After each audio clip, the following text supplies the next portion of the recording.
Hi, I'm Haley with Sonoran Prevention Works. And I'm Angie with Addiction Haven, and we're going to give you a brief, as we can make it, overview of the legislative process in Arizona and how you can educate our lawmakers and have an influence in our legislature. If you care about people who use drugs, families impacted by substance use, cost savings, and public health, and you want to participate in how our legislature creates laws that impact these issues, then this video is for you. Let's get the boring stuff out of the way first. The Arizona legislature consists of two chambers, the House of Representatives and the Senate. The legislature meets every year in the beginning of January and typically finishes business in April, though sessions can be longer or shorter depending on the year. There are many key components to the process. The Speaker of the House and the Senate President assign bills to relevant committees. There are multiple committees in the legislature dealing with different topics, such as health, public safety, and education.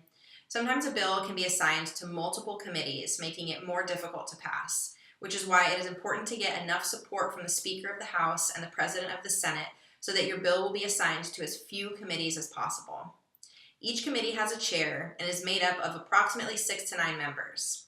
The committee chair decides whether or not the bill will get a reading, so it's also important to know where the chair stands on the issue and to attempt to gain their support so that they'll allow the bill to be heard in their committee. It's possible that the bill does not get heard, and you can say sayonara to that bill. Better luck next year.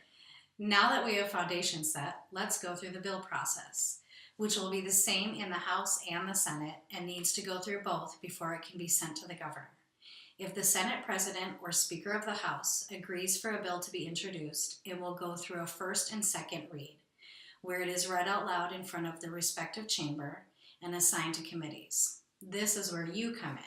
Committee hearings are open to the public comment and is where you can go in person to testify in front of committee. Once it passes through committees, it will then go to caucus and committee of the whole, which is just fancy talk for each chamber as a whole debating the bill. Once passed through those committees, it goes for third read and vote. If it's started in the House, it will then go to the Senate and repeat the entire process and vice versa. Once voted through both chambers, it will get transmitted to the governor for final signature and passing of the bill. Okay, what a process.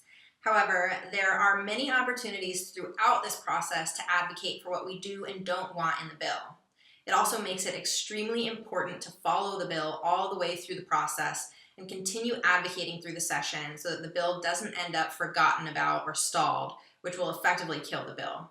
This is what makes it so crucial to know the position of the committee chair, committee members, and your own legislators. So many chances to advocate.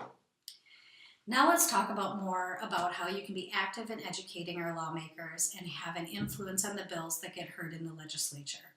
First thing first, sign up on the Request to Speak system, or RTS. RTS is a simple but powerful tool and one of the most important and easy actions you can take.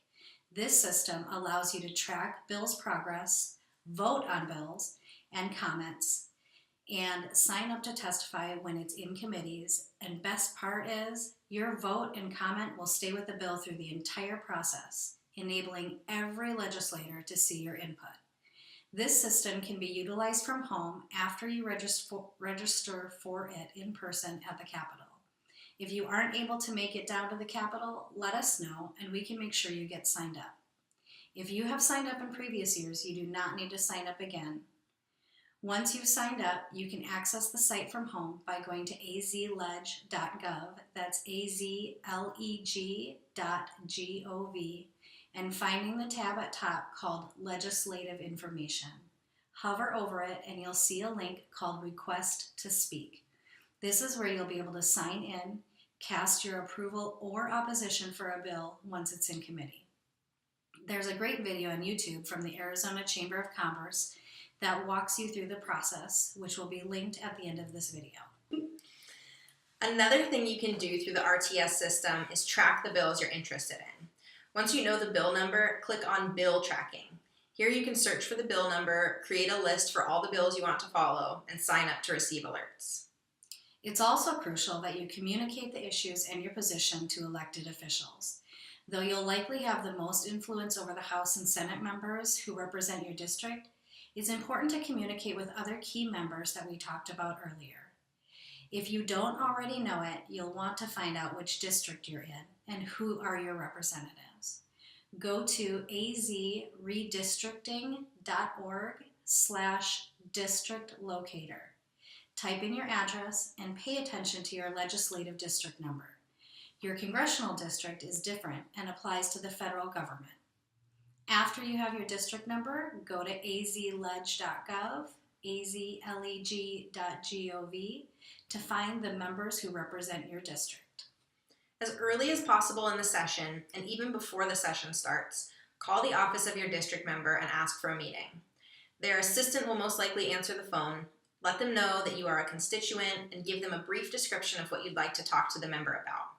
If their assistant is not able to set an appointment day and time with you, be sure to call back in a few days to check on the status of the member's availability to meet with you. It's possible that the member may not meet with you. In that case, you can make your pitch over the phone to their assistant. Whether it's in person or over the phone, be sure to focus on your story. How are you, your family, or your community impacted by the issue? You don't have to be an expert, but do take the time to read the bill text or a fact sheet provided by Sonoran Prevention Works or Addiction Haven on the bill so you can be informed. Here's some guidance if you have an in-person meeting with a legislator or one of their staff. Be prepared ahead of time with your talking points. If you know the issues that are important to this legislator, be sure to point out how the topic aligns with their values. A friendly legislator can be thanked for their leadership and asked to continue their support. A legislator on the fence might be swayed with compelling personal stories. A hostile legislator can be reminded that they have constituents who could be hurt by their position. Be sure to dress professionally and show up early. It's a good idea to bring somebody with you who may be able to talk more in depth about the bill and legal implications if the member has questions. If you go with a group of people, decide ahead of time who will bring up which points. Expect some initial small talk. Introduce yourself and explain your reason for the visit. Be prepared to answer questions, but keep returning to your central message. Listen to their concerns and try to answer their questions. Remain respectful, even if the member disagrees with you. If they ask for information that you don't have, offer to get it, but don't make anything up if you don't know. Make sure to conclude the meeting with your request, usually that the members support or oppose the bill. Find out if they will support your position. If not, why not? What information do they need to make a decision? And what advice do they have? Be sure to end on a positive note, even if they don't give you the answer that you want, and thank them for their time. Whether you meet in person or on the phone, be sure to send a follow-up email to the member thanking them for meeting with you, reminding them of the major talking points, and attaching any supporting documents, typically the same ones that you printed out and left with the member if you had an in-person meeting. For key members, such as the Speaker of the House, the President of the Senate, committee chairs, and committee members who aren't your district's elected officials, you should still try to meet with them in person, though they may be less likely to grant you a meeting. You can call and email as much as you want to make your position known, and it's suggested that you do this before the bill goes to a vote in committees and on the floor of each chamber.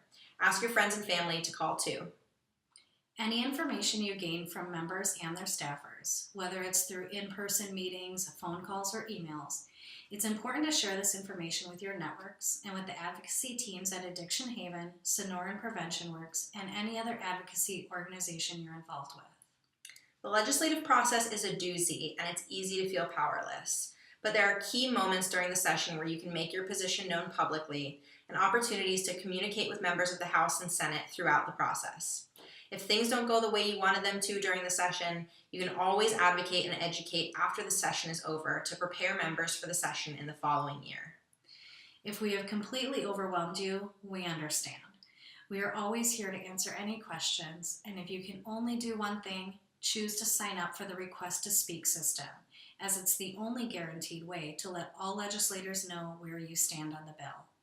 Let us know if you need us to sign you up, and also join our mailing lists, as we will send out emails as soon as we found out when a bill is being sent to committee, so you can sign into RTS to support or oppose the bill and keep you up to date on advocacy events.